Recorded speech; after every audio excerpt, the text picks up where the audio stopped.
Finance Minister Enoch Godongwana formally tabled the rates bill in Parliament on Thursday, which proposes to maintain VAT at 15% from the 1st of May. This after he announced that the proposed VAT hike of 0.5 percentage points would not go ahead after negotiations with other political parties and from some analysis and developments. When it comes to this matter, we're now joined by Professor Mark Swilling. He is the co-director at Stellenbosch University Centre for Sustainable Transitions.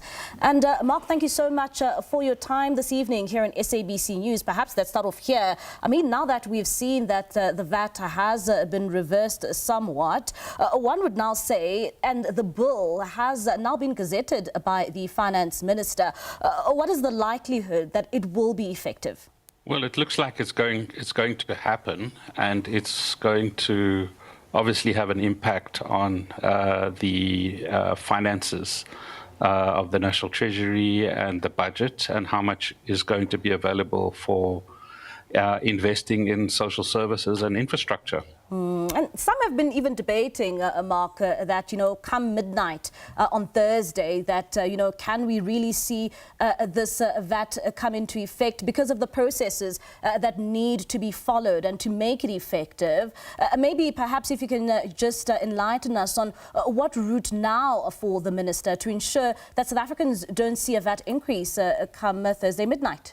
Well, I mean, as you well know, most South Africans have received letters from their banks. There's various correspondence that has gone out from all sorts of institutions that there is going to be a VAT increase.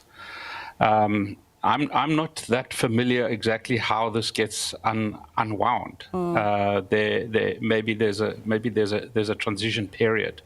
It's not that clear from some of the statements that have been made.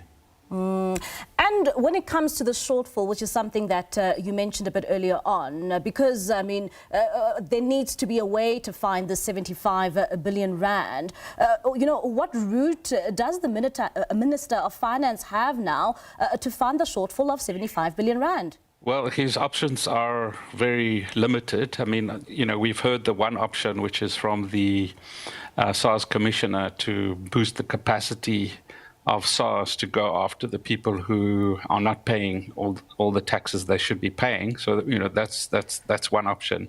The other option is obviously going to be to increase the debt levels, which means we're going to be spending more money to service that debt. And then the third option is to cut expenditures. So there has been quite a number of years now of continuous cuts to important social services and other kinds of services, which have been driven by the fact that the budget has not been able to sustain those levels of expenditure in the context of low levels of economic growth.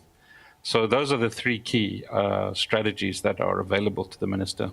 And when you look at, this back and forth we have seen over the past couple of months or days, one would say, really, what are the ramifications for us as a country to now seeing this about turn, where many had expected, this VAT increase to take effect? And like you're saying, a number of creditors going out and, informing South Africans on the steps that will be taken come the 1st of May. What are the ramifications, really, that many businesses will suffer? Well, I think the ramifications at two levels. One is the political consequences of the government of national unity holding together as a result of a deal that has been made, and the second is the impact on businesses. So what we have in the business sector in particular are a range of businesses under a lot of pressure.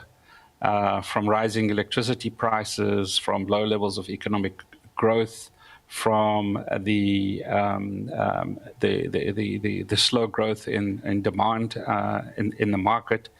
And so we have a combination of pressures on businesses which is very serious. And if the VAT had gone up, it would have impacted them seriously. So I think what we're going to see is a lot of relief. I don't necessarily think it's going to solve some of the underlying problems. So there's been grandiose claims made that somehow reducing VAT is going to increase employment and catalyze economic growth. Our problems are much deeper and more structural than that. And coming to other issues that we face as a country, just yesterday we saw load shedding make another return. What do you make about the latest bouts of power problems again in the country that has led to load shedding yet again? Well, what we should all understand is that we have a very old fleet of coal-fired power stations. And as I have said and others have said for years now, that the only certainty is uncertainty. So although the energy availability factor has been going up and Eskom has been doing a great job to rehabilitate and maintain the power stations so that we could have a reduction in load shedding, and we've had large amounts of renewables come online, which have really contributed a lot. We're still going to continue to have problems. So some of our new power stations, which still have teething problems, as well as some of the old power stations, which in the relatively near future need to be closed down. So we are in transition to a renewables-based economy, and in that transition, we are going to have hiccups. All right, Mark, thank you so much for your time. That's Professor Mark Swilling. He's the co-director at Stellenbosch University Centre for Sustainable Transitions.